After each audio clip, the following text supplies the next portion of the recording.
And so you return. Have you gained a better understanding of the crisis now faced by the First? Better is not the word I would use.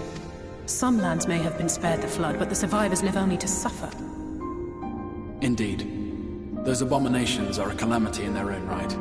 But after countless battles and untold sacrifice, we have identified a potential weakness. Sin-Eaters are drawn to serve the strongest of their kind, a class of creature we call Light Wardens. And from what we have been able to ascertain, only a handful of these entities exist. Warden will cause the lesser creatures within its sphere of influence to disperse. I have a feeling Yulmur might have something to say about any concerted action we take against these monsters.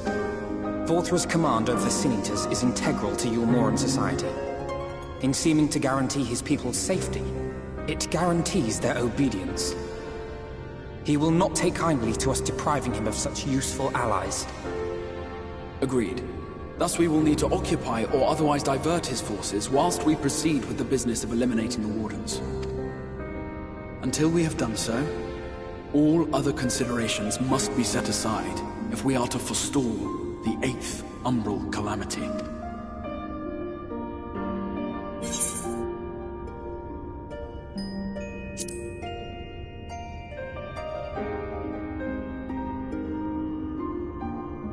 Your uncertainty is understandable given the circumstances. Perhaps a more detailed explanation is in order. To begin at the beginning, then.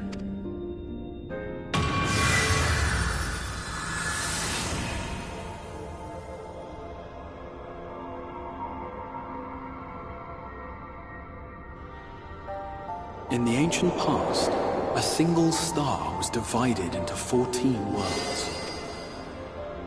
This is the source, your home. These others are the 13 shards, in whose number we find the first.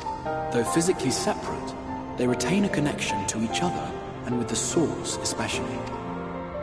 Now, let us assume that a given element in one of the shards attains abnormal ascendancy.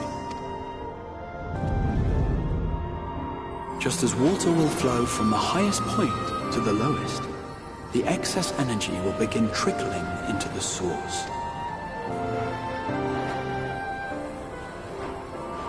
And such an influx of ether will of course exert a palpable influence. If the element in question were fire, then drought and wildfires might ensue. As ether continues to pour in, such phenomena will become more and more extreme.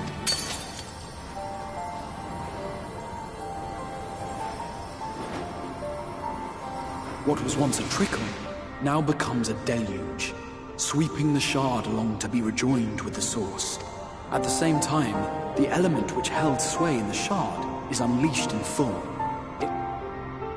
An earthquake thus magnified might strike with enough force to shatter continents. A tidal wave might swell to a size capable of drowning entire nations. These devastating events are what we refer to as umbral calamities. 7 times has a calamity befallen the source. 7 times has a shard been absorbed.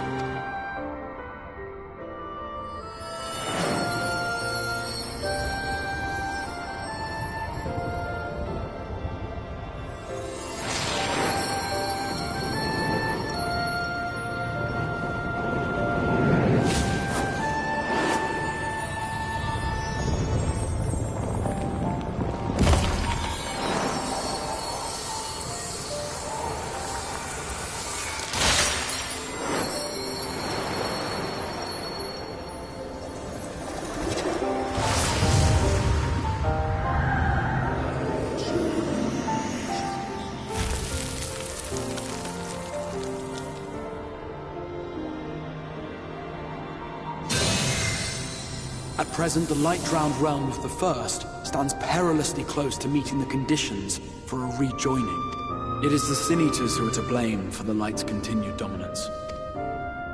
In addition to attracting their lesser kin, the Light Wardens I mentioned earlier radiate ether. Even here in the flood-spared region of Norvrant, their influence is strong enough to banish night from the sky. Thus, if we are to restore balance to the First and head off a potential calamity, it is imperative that we put each and every Light Warden to the sword.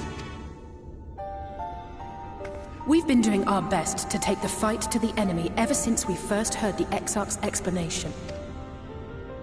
Though we have yet to claim any meaningful victories if truth be told, apart from being confoundingly elusive, the Light Wardens possess a troublesome quality which compelled us to delay our plans until such time as you arrived.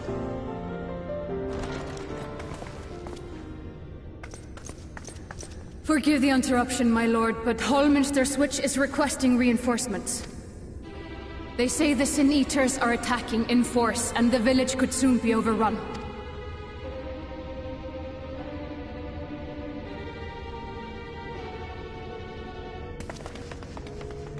Alert the guard. We should be prepared in case the fighting reaches the Crystarium. You have command of our forces in the field, Captain, but hold off on entering the town until I arrive. My lord.